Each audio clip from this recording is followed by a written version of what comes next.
Welcome to We Got Goals, a podcast by asweatlife.com. I'm Kristen Guile, the Chief Content Officer of A Sweat Life, and today we have a guest that we are super excited about. We've got Jess Sims. She is a Peloton instructor in New York City who teaches classes on the tread, on the floor, and on the bike. She brings her background in athletics and her leadership style to the Peloton community, but before that, she was an educator and a Teach for America alum who has taught a variety of grade levels and held many different administrative positions within schools, including the principal. In 2016, Jess left her master's degree and her career in education behind to pursue her first and obvious love, which is fitness. In fall of 2018, Jess joined the Peloton family, and she recently became a Reebok athlete and a dog mom 2 times over. Jess, how'd I do? Did I hit everything? Honestly, that was so perfect. And then the fact that you finished with the dogs, I mean, we're best friends, Kristen. I told the audience before when we were like soliciting questions for the podcast, I was like, guys, I'm going to ask Jess Sims to be my best friend, super casual and cool. It's and official. It happened. Perfect. Well, now that part is over, we can go into the rest of the podcast. Jess, I used a lot of words to introduce you, but why don't you introduce yourself and tell us a little bit about you, about your journey, and what life is looking like for you right now? Wow. Okay. Well, I will give you an abbreviated version. If you want me to, expand on anything, just let me know. But yeah, you hit on everything. And every time I hear my own bio, I'm like, was that really accurate? Have I done all those things? And then I see now 2 dogs and I'm like, yeah, I think they got it. So I am Jess Sims. I am from a city just north of Boston. I'm from Peabody, not Peabody. People will get upset with you if you mispronounce it. And yeah, I'm the middle child. I have an older brother, younger sister. And I played every sport growing up, from gymnastics is the only thing I haven't done, but figure skating to softball to lacrosse, and I got super serious about basketball, and so I played it at the collegiate level at Trinity, and I was a 3-year captain there. I double majored in Hispanic studies and psychology, and there was a calling. My calling was for Teach for America. I wanted to go into under-resourced communities in the U.S. and put at least 2 years into education and in the classroom, and then be a forever advocate. And so that's what I did. And I worked for Teach for America in between the summers as I was a 5th grade teacher, 3rd grade, kinder, operations director, assistant principal, and principal. Wow. I should have just said what you said because it was much easier. I said a lot. Yeah. And then I realized I had this really big aha moment where I knew that I was supposed to be a teacher, but I was just in the wrong setting. And so that's why when people ask me right now, Jess, do you miss teaching? My answer is always no, because, I miss the kids and their families, but no, I don't miss teaching because I'm still teaching, just something I'm much more passionate about. That's something that's been part of my identity from the youngest of ages. And so it is an honor and a privilege to be with the Peloton community specifically. I've been with them for just over 2 years, and it's my adult team. It's my sport as an adult, and it's really filled the gap that has been missing for so long for me. And so it's been an honor. When we asked our audience for questions that they wanted to ask you specifically, far and away the most common, well, aside from tell us about dogs, was the people asking you. You have a reputation. I don't know if you're aware. People were asking you a good reputation, a dog-loving reputation. But people wanted us to ask you about that career switch from teaching education, teaching kids, to teaching the grown-ups on the bike that goes nowhere. And sometimes they're kids too, with those family fun workouts. So yes. I'd love to hear a little bit more about like what made you take that leap from education to fitness, and maybe any advice that you have for someone who's looking to make a career change. Yeah, that's definitely one of the most common questions I get all the time too. And it's really cool to answer it, because if you asked me back then, I would say, I don't know, like I'm living my life moving forward. And now that I'm older and it's like years removed, I'm like, okay, now I can connect the dots. I can see why I did those things and why the other things didn't work out for whatever reason. And so I love teaching. I was in it for 6+ years. Like I said, by choice, I worked for Teach for America over the summer instead of taking the time off. And I absolutely love teaching, but something was missing. Something was always missing. And I held many different roles. Like I said, 5th grade, 3rd grade, kinder, operations director, assistant principal, and principal. And so every single role that I had, I was like, what am I missing? What's not there? And so now looking back, I realized that in every role, Kristen, I did something health and wellness related. When I was in Houston, Texas teaching, I coached 2 co-ed basketball teams. When I was a kindergarten teacher in Harlem, I lived for indoor recess because I taught my kids dance classes during recess because it was fun, movement. And then when I was the assistant principal, I actually taught PE to the kindergartners. And when I came back, well, it was before and after, but I resumed at the middle school doing an advisory program that there was a different theme of every day. So there was a try a new food Monday. There was, Sienna Grace is making herself known. She agreed. She agreed. Yeah, she's like, I'm hungry. Y'all talking about food. We talked about meditation. We brought yoga in. And so that was, and we shrunk the school to have all the kids in groups no bigger than 12 with one adult to kind of have that sense of community. And so I loved all of those things so much. And it all came to a head when I moved actually back to Lynn, Massachusetts, which is where my father was born and raised and where I was born. And I had the dream job. I finally had that work-life balance. I say this because I don't actually believe it exists, but I thought that it existed because I was leaving with the kids. I felt really good about, everything that was going on, but I was still unhappy. Something was still missing. And my former boyfriend, at the time, he was in fitness, and I saw how just much he was changing lives and how passionate he was and how much I loved his classes. And it was this synergy that I was like, this is what I think I'm meant to do. And so when I was telling him, I said, I got my master's degree. I can't leave education. My parents would think I've lost my mind. And he said, yeah, no, you shouldn't leave, teaching. You are a teacher. You're just in the wrong setting. And once he said that, that was like the permission to change fields. And so then here comes the gritty part, because a lot of people think that I just had this realization and boom, I was on camera with Peloton. And that is not the case. It doesn't happen just like that. It does. Unfortunately, It does not happen just like that. I started to do my research. I got my NASM personal trainer certification. Always recommend that for anyone that's interested in wellness, just because it's a great, general thing. And then I started a fitness Instagram. That is a way that's free advertisement. That's how you put yourself out there. That's how you show who you are and your expertise and all of that good stuff. I got a photo shoot done, which that was petrifying. I was not used to being in front of the camera. I was very much so a person behind the scenes. And I started networking. I started to go to different boutique studios here in New York City to kind of find out what I would want to teach, and also being a student of the game, what instructors are doing really well and what is it that is making them do so well? Is it the music? Is it the programming? Is it their personality? Is it all of the above? And so I started to just really be even more unapologetically myself. And I found 2 studios that I loved, and I ended up working at them both for 2 years. And halfway through, Peloton reached out to me to see if I wanted to audition. And I remember sitting down with Rebecca Kennedy, and she told me all of the amazing things about Peloton. And I was just sitting on the other side of that table like, this is incredible, but I know myself and I'm not there yet. And that was powerful, because I think that being real with yourself, especially as you're making a career change and, trying new things, is very important. Because if I were to audition then, 1, I don't know if I would have gotten the job. And 2, I don't know if I would have been ready for the job. So, and the reason and ready is something that was subjective for me. I wasn't ready to be on camera. I was barely even in my own groove of working out. And I was an athlete. I didn't run track because for a reason. I either needed to be chased or I needed to be chasing after a ball in order to get me to run. So I'm like, running on camera for fun? Yeah, no, that's not my idea of fun. Yeah, don't count me in for that. And so in that next year, everything happens for you, not to you.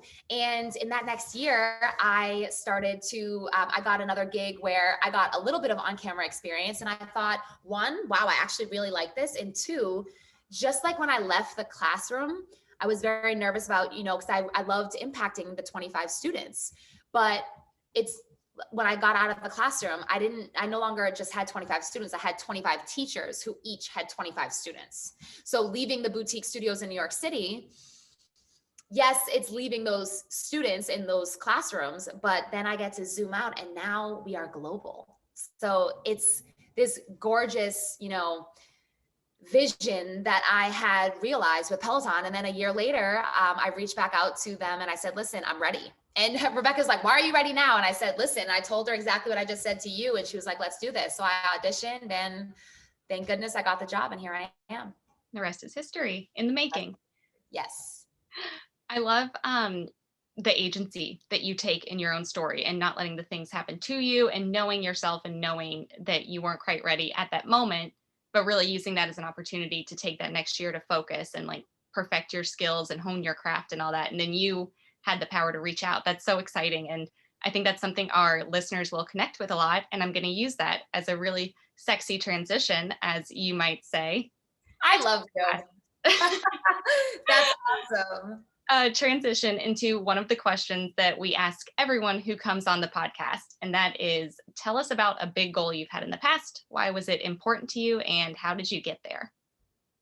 Great question. So first and foremost, I would just like to say that the word goal I struggle with sometimes because I think that when you first hear the word goal, you think of something that you complete and it's done. And yes, it's great that it's measurable and all that. I highly believe in all of those things because how else will you know if you're making progress? But for me, goals are about loving the process in their really big picture because it's all about rituals. It's all about the small things that end up being the big thing and just realizing that you're never done. So with that whole thing, you know what I'm gonna, yes, disclaimers out there.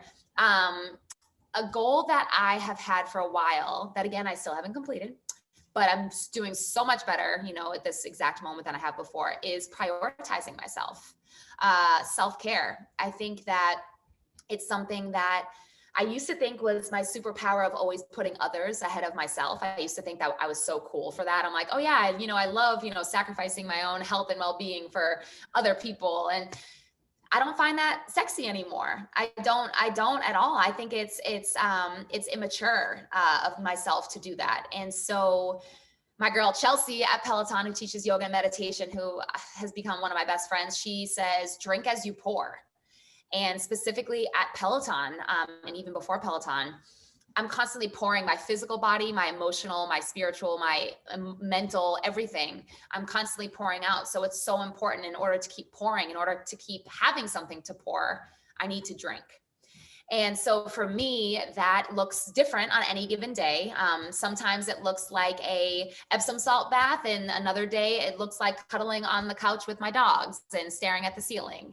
But the question that has been my guiding question has been, what do I need right now? Yeah. I think a lot of us are asking ourselves right now. I know that we've all, and at least among my network and my friend group and the people I see, we have all hit our collective pandemic wall right about now. And I see you nodding in agreement. And sometimes it's hard to like not only ask yourself what you need, but to have the clarity and sense of self to know what you need. And I know one of the things that you and Peloton are so good at is fostering connection, even when we can't all be together in the same room. And you actually just finished up your speed date run series, which sounded so fun. I don't have a tread, so I was watching them later like a complete weirdo. I do it too. I love watching my friends' classes. But I'd love to hear a little bit more in that sense, like how you and Peloton have been able to help members find community over the course of the last year, and any creative ways of connecting that you found have really helped restore you or restore the members of the Peloton community.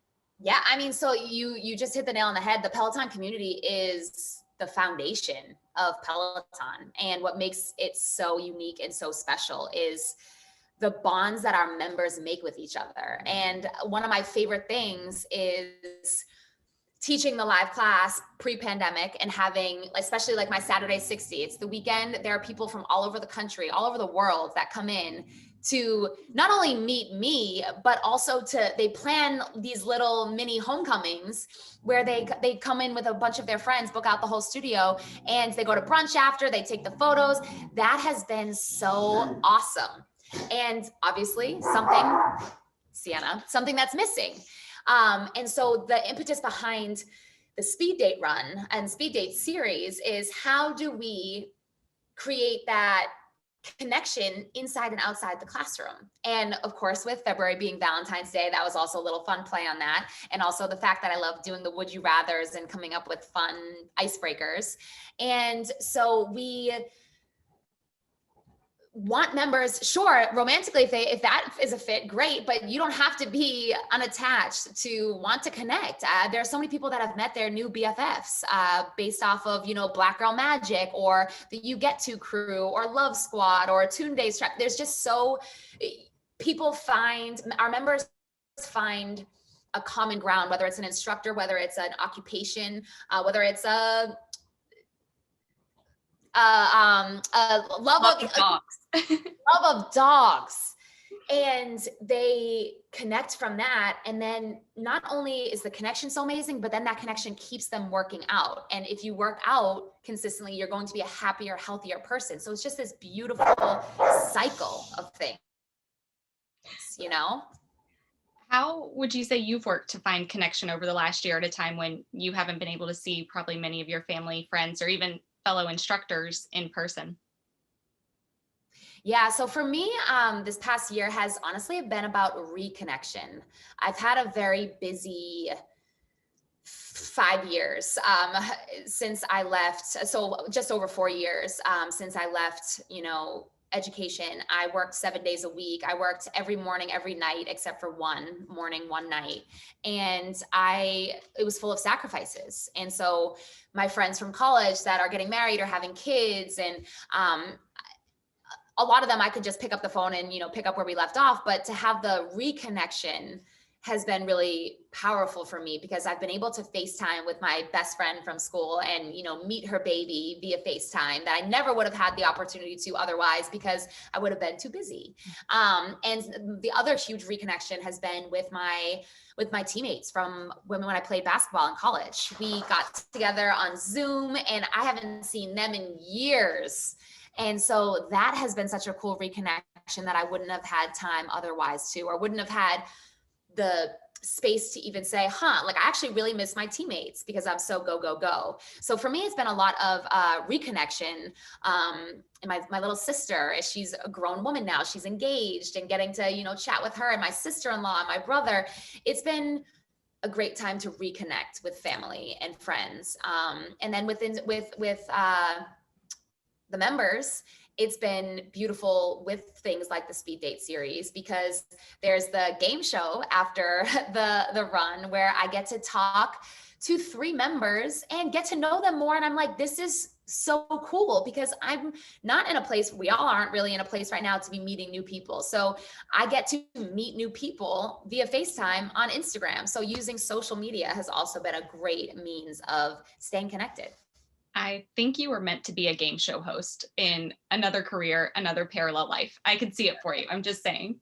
I love banter so much. So that is like the ultimate compliment. Thank you, Kristen. Yes. But what you were saying about reconnection, I think that also, it seems to tie back into the goal that we talked about earlier about like making more time for yourself and, prioritizing yourself. And that doesn't mean saying no to everyone in your life. It means, shifting those balances and realizing how fulfilling reconnections can be. And I'm happy for you. It sounds like you're in a great place right now, and like you will find a silver lining to the past year or so.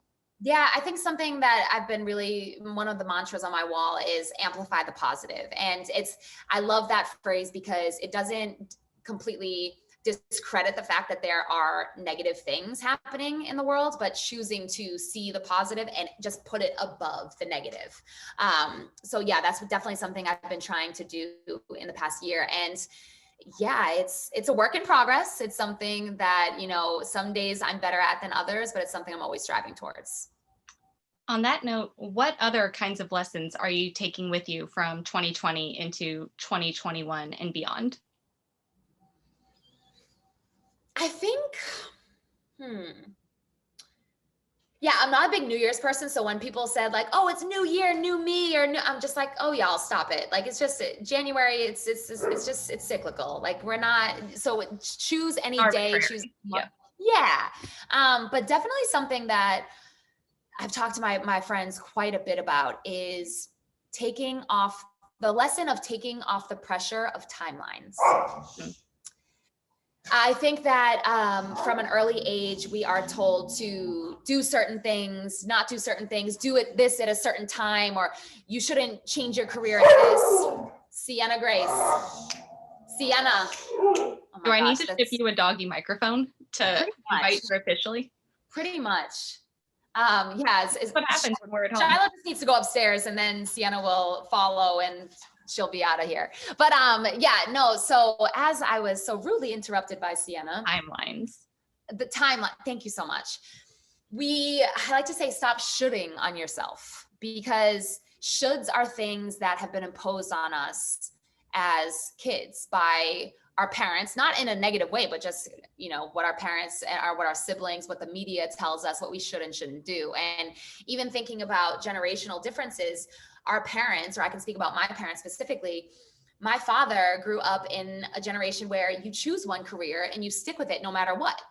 And yes, there's, ways to climb the ladder. My father was a police officer and he finished his career as a sergeant, but he wouldn't have felt comfortable shifting his career if he was unhappy at any point in time. And so I think that one thing that I try to tell young people is stop worrying about the timeline or things that have been imposed on you, because that's only going to cause you undue stress and anxiety. And it's going to take you away from what you're actually meant to do. And just know that you can shift, you should shift, even though I just said stop saying should, based off of what you want and how you're feeling. And I do think one effect of this past year is that people have the time to reevaluate those timelines, right? We had a break in the cycle where you could really pause and reflect and, consider everything that you're doing and whether it's worth your time, whether it's not worth it. And, hopefully that's something that people can take going forward. Yeah. Yeah. And I think a silver lining too is what I was telling my little sister, because she's also kind of in transition-ish, or thinking about transition within her job, is take advantage of all the things that are now offered virtual. There are so many things that, like, just even seminars or workshops or little intro classes. If you're just like, I don't really have a direction, try different things. You never know what might spark an interest. And then the passion breeds those transferable skills that I always preach about in class. Is the reason why I was able to transition from teacher in the classroom to being a teacher at Peloton is because I had to work on explicit directions and working on building relationships with students and being organized and creating cohesive lesson plans and long-term plans. Those things bring me success in other areas. So focus not just necessarily on specificity, but working on skills that can translate in different ways. I know we are coming up towards the end of our time together, but we have a few questions from the audience that are quick hitters that I'm going to ask you on the spot. From my coworker, Marie, who is also a dog lover. Would you rather be able to see your dogs dance or hear them laugh? Hard-hitting questions. Hear them laugh. I feel like dogs kind of dance anyway when they're wiggling. Yes, and I think that Sienna's laugh would be very evil, so I would be very excited to hear hers. What wellness or fitness thing do you splurge on, and what do you save on? I splurge on recovery because my father always taught me you only have one body, and so take care of it. And one thing that I don't splurge on, that's a hard one. Something I don't splurge on in fitness. Something in your budget, something that you save on. Water. I drink tap water. I don't know why, but that tickles me. That's also I don't drink enough water, so maybe I should splurge on water bottles, but I tend to just drink tap water. Well, they say New York has the best tap water in the world, so. Exactly. How do you have the lung capacity to yell at us for 60 minutes during a Saturday 60?